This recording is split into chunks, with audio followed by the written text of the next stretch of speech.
Two men stood at the base of the world's tallest mountain. One had the most expensive gear, the best maps, and a team of experts. The other had nothing but a pair of old boots and a heavy heart. You won't believe who reached the peak first. The contrast in ambition. The first climber, let's call him the dreamer, is exactly like Amir at 25 years old. Strong, healthy, and full of big talk. He spends his days at the base camp showing off his high-tech equipment and telling everyone, "One day, I will be the greatest climber this world has ever seen." The second climber, the doer, is quiet.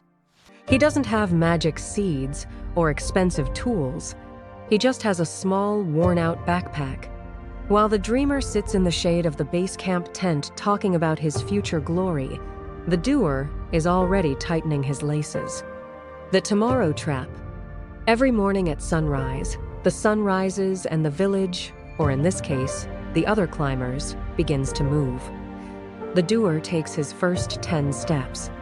The dreamer, however, stays in his sleeping bag. Like Amir, he says, "I will start tomorrow. The weather isn't perfect yet." He imagines the golden crops of his success, the view from the summit, and the respect of his peers, but he hates the hard work that success needs. He is essentially planting the laziness seed, which requires no effort to grow and begins to spread thick weeds of excuses across his mind. The growth of the two seeds. As weeks pass, a metaphorical storm begins to brew. The doer's journey, his ambition seed, is a small, weak plant at first. But because he waters it every day with effort and daily action, it grows into something strong enough to withstand the wind. His hands might bleed, and his back might hurt, but he keeps moving. The dreamer's journey. Back at the base, the laziness seed has grown quickly. The dreamer is now so used to his comfort that the very idea of climbing feels like a nightmare. His dream of the summit is dying because it received no water and no action. The peak and the realization. The storm hits.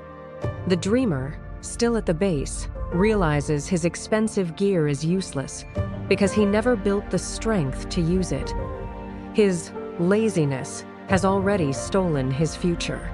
Meanwhile, the doer reaches the peak. He didn't get there because he was the strongest, but because he refused to wait for tomorrow. He understood that while laziness grows on its own, ambition only survives if you feed it daily with effort, discipline, and action. Every one of us holds two seeds inside. You can either be the dreamer, watching your potential be choked by the weeds of procrastination, or you can be the doer, who pulls out the weeds and starts climbing today. Don't wait for the perfect weather. Start today. Water your ambition.